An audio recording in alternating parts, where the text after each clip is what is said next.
पिछले कुछ दिनों से देख रहा हूँ मीडिया में बार बार एक ही खबर आ रही है कि इंडिया में थर्ड वेव आने वाला है और ये थर्ड वेव बच्चों को परेशान कर सकता है।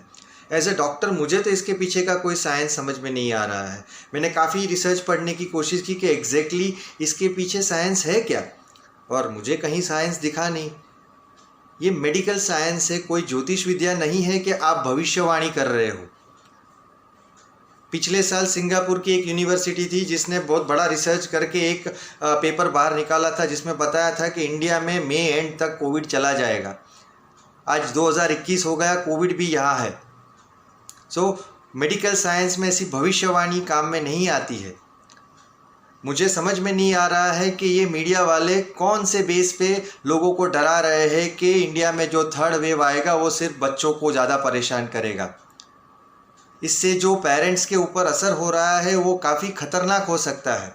इंडिया में जून जुलाई अगस्त में बारिश का मौसम होगा तो पेरेंट्स डरे हुए हैं क्योंकि बच्चों में फीवर इन महीनों में ज़्यादा होने ही वाले हैं। हम जानते हैं कि इवन कोविड के पहले इन महीनों में जून जुलाई अगस्त में बच्चों के बुखार काफ़ी कॉमन है। Dengue, malaria, typhoid, jaundice, viral fever ये बारिश के मौसम में होने ही वाले हैं। लेकिन अगर आप बच्चों के माँ बाप में कोविड का डर डाल दोगे तो कितना पैनिक हो सकता है उसका आपको अंदाज़ा नहीं है। अब से ही हम जैसे डॉक्टर्स को पेरेंट्स पूछ रहे हैं कि सर क्या करें, हम गांव चले जाए, हम क्या करें, हम अगले 3-4 महीने कुछ बच्चे को बाहर नहीं निकालेंगे। ये सब पैनिक की वजह से लोग बच्चों पे सब रिस्ट्रिक्शन आ जाएंगे। बुखार आने वाले हैं और आ भी सकते हैं, लेकिन एक चीज़ कोई नहीं बताता कि जो बच्चों का कोविड है अब तक इंडिया में ख़तरनाक नहीं है।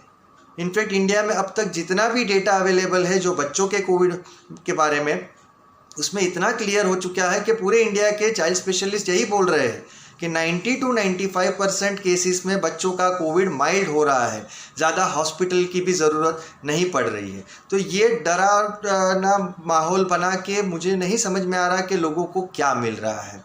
तो एज ए डॉक्टर हमें भी सबको मैसेज यही देना है कि ये चीज़ साइंटिफिक नहीं है।